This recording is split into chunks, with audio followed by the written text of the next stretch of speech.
Hi, everyone. My name is Tharmila Rajasingam. You're watching Realtor Parent Series, where we connect with real estate agents around the world about everything work and family life. And we go deep into people's real stories about what it's like juggling real estate life as well as family life. And today I have Amelia Burke-Filewod, a real estate agent in Guelph, Ontario.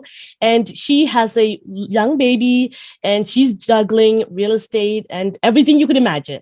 So that's why I have Amelia with me today to just go into really, we're going to be talking about a lot of things, but in particular, we're going to stay with just work and life balance and juggling this with family life and scheduling and a lot of other things. So Amelia, before we get started, can you give everyone a little introduction about you and how long you've been in real estate and why you even got into real estate as well? Well, let's see. I suppose my journey started around 8 years ago. I ended up in a relationship with a realtor, which triggered the career change. He was up north and I wasn't. So for things to work, he couldn't move his business that was established for 25 years. So I decided to change careers. It was something I'd thought about for a really long time.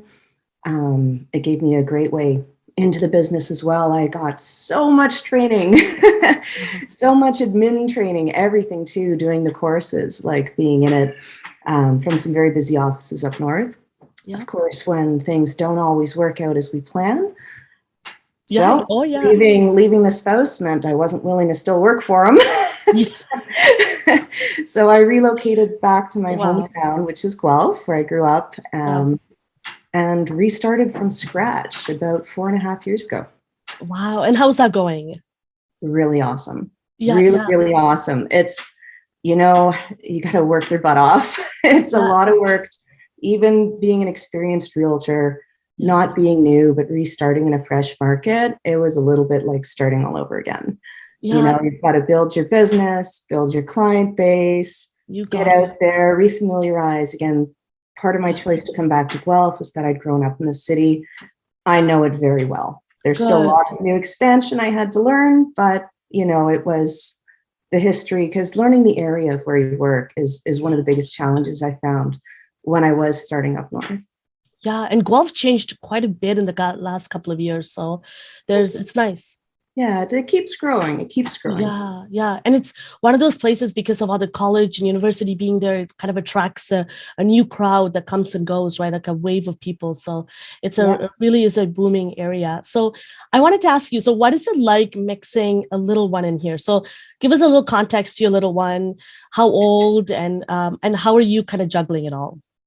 Yeah, well, juggling is certainly the right word for it. It has been, a struggle, juggling those balls, trying really hard not to drop any. I didn't take any maternity leave. My partner chose not to as well. I'm very fortunate. My partner is very supportive. He's an insurance broker with Sutherland's local here in Guelph.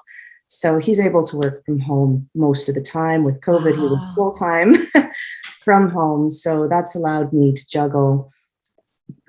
Phone calls are a little harder, but for things like a Zoom meeting right now, he's upstairs with Lucian, keeping him entertained and as quiet as possible while I do this. Nice. Before this, I was getting ready, watching the baby, while he's on the call with clients, things like that. So but having him from home allows me to escape. And the other part of it is that, with COVID and everything, we're still trying to be so careful. Because he's so small still. So we really haven't branched into daycare yet or much support to come in for childcare. But we've made it work. And I had an awesome year last year. I didn't know what was going to happen with the baby, with still growing my business, but I managed to have my best year ever. Well, and with your husband, he's also self-employed. What is both of your schedule looks like on a weekly basis? Do you communicate on the weekend for the week ahead, or do you kind of go with day by day? Yeah, well, I don't really do a joint calendar, but I make sure I invite him on anything where I need him to watch the little guy. That's smart. That's good. Yeah. So that way we can kind of plan, so he doesn't book a meeting or need to leave the home when I've already heading out for showings at that time. Things like this. Yeah, good. Yeah, me too. I'm always, because Josh and I are both For those that are watching that know our channel, they know that my husband and I were both in real estate together. So we're constantly, every week on a Sunday, we would kind of sit together and I would tell him, hey, make sure this week I'm recording or you need to do this. And the crazy part is with family is that you can plan however you like, especially in today's day. You can, if they, your baby, our kids are so young and they can have a runny nose, but we can't send them to daycare. And so we had a nanny and she would come in and it made it so much easier. And we don't have any support either. Like we don't have family or friends that can come in and help. And so we're kind of on our own and we have to find everything. So things can come out of nowhere, literally come out of nowhere. And it can put a halt in everything that you do. Like all this week, we've been sick and we kind of had to cancel all our meetings and we have 2 little ones. So it just doubles everything, right? And so, like for us, it's so interesting. You have, both of you have the self-managed entrepreneurial life. Well, within reason. So he's a mix. So he's not technically self-employed, although he's mainly commission-based. So he still has work hours. So technically he's 8:30 to 4:35 each day, like weekdays, off on the weekends. So that's good. So there's some sort of structure for you guys. So there's a bit. So part of what I do is I try to book my showings from 3 p.m. onwards. Generally done as, not so busy at that point in the day. And then I do most of my emails, phone calls and stuff like that. Got it. And juggling. No, thank you for sharing that information. So that's good. So you have someone who's a little bit more structured than you, so that you kind of work around his schedule a little bit. And when there's an overlap like this, then you can ask him for help. Okay. And when you have to think about like multiple family and work priorities, do you kind of sit together and kind of determine, hey, this takes priority over others? Or do you obviously, for us, like family comes first, right? Like the moment your little one is sick, everything kind of just shuts down. Like, and in your case, does your partner kind of jump in to say, hey, don't worry, I'll take care of this, you just go do your thing? Or does he continue with this work, or how does that work? Yeah, I think it's just like on a situational basis. We try to be kind to each other when we're exhausted and, frustrated outside. That's the other part of it too, is, with a little one, maintaining the communication and keeping it as positive and friendly as sometimes, feeling otherwise and things like that, and trying to be empathetic to the other person's point of view and their schedule and things too. But then the tiebreaker is I call in my mother-in-law. We both do go and do what we need to do. So I'd say obviously family always comes first. Absolutely. And I schedule it. 100%. Everything's planning, I've noticed. And the funny thing is, when you become a parent, I feel like there's this interesting struggle between over planning and your planning just all crumbling down, because like in moments time, things can all change. And I think that's the beauty about being a parent, but also this life that I love talking to different people and sharing these stories, is that not everyone's shoes is the same size and story. So, don't take one person's story. Like I had moms who would reach out to me and we would talk about, should I get into real estate or should I not? Or what's the perfect time? And it isn't, you need to know what's perfect for you and whatever you're comfortable with, there isn't going to be a perfect time. I think that's a little bit like having kids. There is no perfect time, but it's perfect when it happens. That's so beautiful. No, you're absolutely right. Do you often, Josh and I are big, we celebrate all the little things in life, because we realized that sometimes when we were much younger and before we had children, we would always wait for the bigger milestones to come. And now, like even the 3 days we were all sick, we had to cancel everything and we were stuck at home. Josh and I were like, this is actually a blessing. I think the universe did this because him and I work way too much. I mean, to like 1 a.m. at night, scrambling, because it's all double the work for us. And we realized maybe this is really nice that we even sometimes miss our children during, like, while now that they're at daycare, we kind of like always uber worrying because they've only been at daycare for a couple of weeks. And I'm not going to lie to you, it was super daunting process, even just saying yes. So even throughout our interviewing process, we were meeting with daycares virtually, they're like, are you ready to put your children in daycare? We're like, yeah. We're like, I don't know. We'll see when the day comes when we drop them off. And I don't think I was ever ready for anything as a parent. And I think, as a parent, you just have to go into things knowing that you have the right intentions for you and your family. And sometimes you just have to let, universe do his thing, and sometimes it'll work out for the best, but just have an open mind and be prepared that things may not always go the right way, right? Oh, absolutely. And being open to change. So one thing I'm changing this spring is I've invited my sister to come and live with us because she Whoa. has a short break. She's later in life gone back to go to law school. So she has a break before she goes back until September. So I suggested, instead of doing it, whatever it is she wants to do, which isn't much, on an in-between, come stay with me, please. I'll pay you. And now, because I find, with my little guy at 15 months now, I feel guilty being on my laptop so much. Yes. It's tough because I want to give him my attention all day and he wants to play. I can't though, because I still need to, do my work as well. So, and again, clients, please bug me. I want you to. I don't mean it that way. But again, it's just finding a way to match his growing needs. 100%. I love that you touched upon that. I feel like COVID did this in a way too, is that there's this magic about having your children at home. Like I loved having my children at home with our nanny and being around them, knowing that they're safe. They're kind of at arm's length. But there was this immense guilt that I was facing because I was sitting there, the most happiness, the joyful thing in my life is sitting right there, like cooing and asking for attention. I'm just like, sweetheart, sorry, one more email. But you also love your job. I love my clients. I love what I do.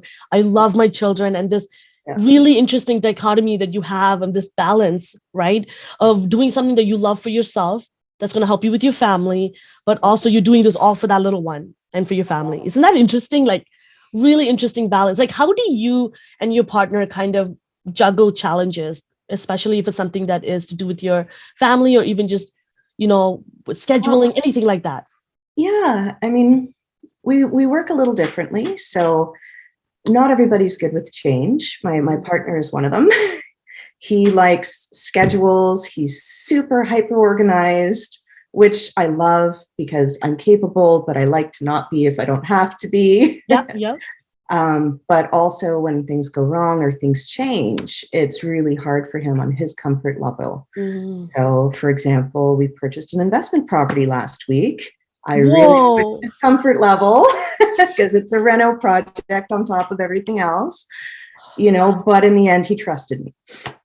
So, and again, when it comes to change or things going wrong, I'm the type of person, and again, it's not that one's better than the other, it's just different personality types. I thrive on change. I used to work as a big box store manager. If you want to tell me the leaks roofing over major issues going on, I'm like, whoo, it's going to be an exciting day. Bring it. Where somebody else is like, oh my gosh, the world is ending. What do I do? Yeah. So my husband and I are also real estate investors, and I love that you brought this in. It's so interesting. When you said that you just bought it last week, I was like, oh, okay. And it's reno. And it's because I know what the amount of work that comes with that responsibility and risk and all this stuff, but the benefit also. But at the same time, it's so interesting. You decided to do that now versus like when my husband and I did it, we started getting into investments before children. And I tell Josh all this time, like, imagine if he had done it now, having kids, and you're a great example of that. So like, how did you decide, like, where did you come to add this large, massive kind of a stream of another income, but also a work into your life? I already help some of my clients. I don't do a lot of rentals, but if I help you purchase a property, I'm going to stick with you and I'm going to help you manage it if you need it. I'm not going to volunteer myself, but I'm going to be there. I'm not going to leave you. If you want me, I'll stick around. So I'm already helping manage several properties. I'm looking at it going, it's not any worse to add another one into the mix that's my own. It was more just timing and looking at financials for what works, because again, restarting 4.5 years ago was a pretty good restart to rebuild and rebuilding equity and things like that. Since then, we've made a couple moves since we've been together in the last few years. Yeah, absolutely. I like that you mentioned that too, is that because you've been doing this for so long and real estate you've become an expert at it. So for you, adding this into the mix was something more of a comfort zone than anything. So for people that are watching who are living in the Guelph area and wanted to, use that service of you, that's awesome that it become a passion, because usually people do this is because, yeah, they're good at it because they may not always love it. And I'm really glad that you touched upon that. When we were talking about challenges, like besides, obviously having a 50-month-old, having a partner who's also, there's pros and cons to all being at home at the same time, right? But also having some sort of a structure or not. Like, so what are some challenges that you're dealing with right now? Well, I would say one of the things that some folks might giggle at is one of the things that we moved during COVID, our own house as well. Because when I found out I was pregnant, we were living in a place that we absolutely loved, but it was 1,200 square feet and 2 bedrooms. Wow. So it was not going to work for me. Yeah. Adding the child plus the home office into that space. My other half was very, very fond of the community we were in. He did not want to leave. I literally sold the house verbally and then stuck the contract under his nose. I'm like, sweetie, you need to sign this. He said, what's this? I said, so I sold the house. Oh my goodness. Like, when did you do that? And then he looked pretty pissed off. And then his next question was, well, what did you sell it for? Yeah. And then he said, oh, okay. I said, all right, you're going to go shopping now. Yeah. But I think that is something that certainly probably saved our relationship, because it was 3 of us still in that small space. Now, both of us from home full time.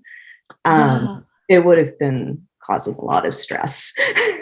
Speaking of stress, I'm going to say something. You might fall off your chair. So hold on. So right now, my husband and I, we live in downtown Toronto. This is our first condo we bought. It's our first home for Josh and I. We live right by the Rogers Center. It's a 699 square foot. It's a 1+1 bedroom. We live with 2 little ones. And when we talk about stress, we had a nanny in here at one point during COVID, helping us out. He's in the den working. He does cold calling and he's just prospecting. And we do YouTube videos, which we take once a month to batch record. And I do sometimes conversations like this. It's bananas in here and it gets nutty. And there are times we're constantly thinking about moving elsewhere, but we love downtown area. And we have a really close relationship to the Rogers Center because we both met there. We worked there for years and we just love noise. And so we kind of learn to adapt to this small space, and we get out a lot. We try our best to get out a lot. We live right by the water. So it's beautiful during the summer. It's so interesting, right? Like, I love that for you. You're like, this is not going to work for me. I'm pregnant. I need to move out. I need a bigger space. And for both of us, I've been kind of craving for that. Don't get me wrong. Like, I do want to, but then there's a part of me that I'm like, can I just take this 1 bedroom and make it way bigger in this, but I also love wanting to move and have a backyard. And, so sometimes, you'll work with clients that are, they want to, but they're also struggling to not wanting to let go, right, of the current situations. Oh, yeah. Well, I mean, I get attached to my cars. I've got a little Scion right now that's 10 years old. I've been threatening to get rid of her for the last 5 years, but I keep not doing it. I just spent $600 on a new exhaust this week. Oh.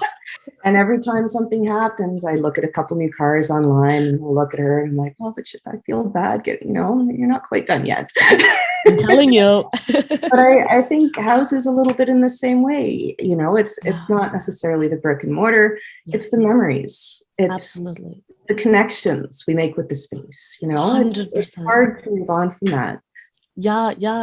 No, 100%. And I think us as real estate agents, like when we talk about properties, but potential, like more specifically homes and places that we make, it's not just the biggest purchase of your life, but it's literally your nest, and that it's everything that you feel comfortable in. So when you talk about having to leave or adjust or move into, it gets that much more, deeper, the conversation. So I'm really glad you touched on that. Oh, absolutely. It's like one thing I'll suggest to clients when we're looking at homes is that if it feels right, you should probably do it. You should probably go for it. But you know what? If it doesn't feel right, we're walking away. 100%. Absolutely.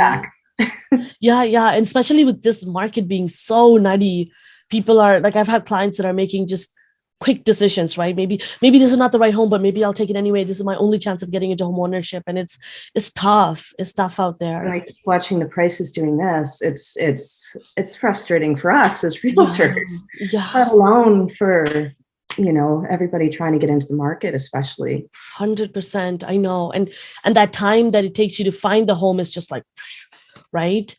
And I wanted to ask you, so now we talked about challenges, but what are some of your wins as a family? I think the fact we've made it work is a Yes. huge win. I think the fact that I had my best year yet since I restarted this Wow. past year with no maternity leave and very little support, I'm very proud.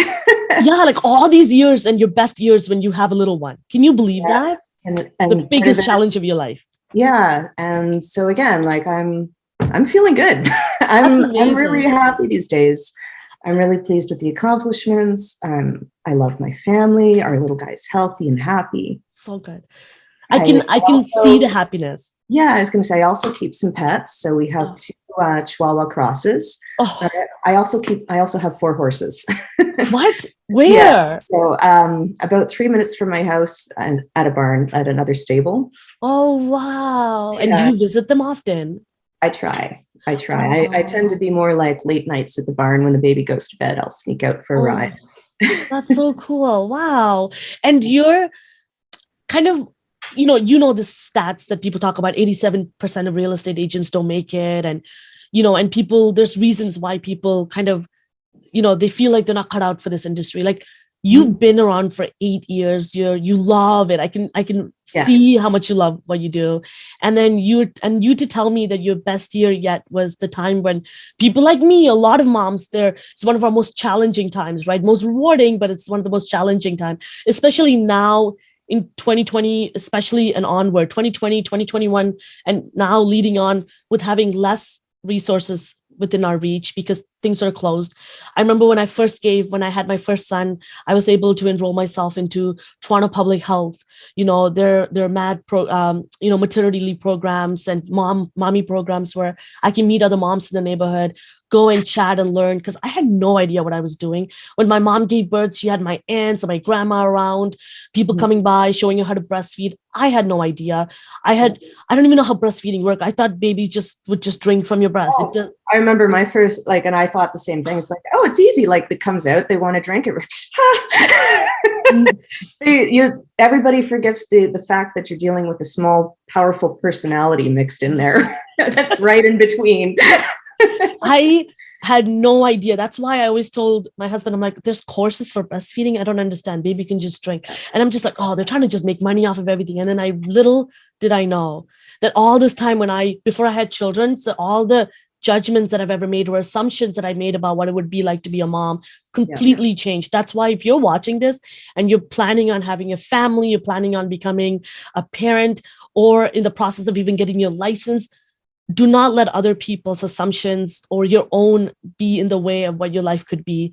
Look at someone like Amelia, look at someone like me. We're juggling, we're living proof that you can get so much joy out of living this kind of lifestyle and having the flexibility. Like I come from working 9 to 5, a little bit even further, like more like 9 to 7 or 8, and doing things I never truly made an impact on. Not an individual, I never got to see my impact. I did so much work and I never got to see them. And I poured so much into a corporate life that would replace me in no time.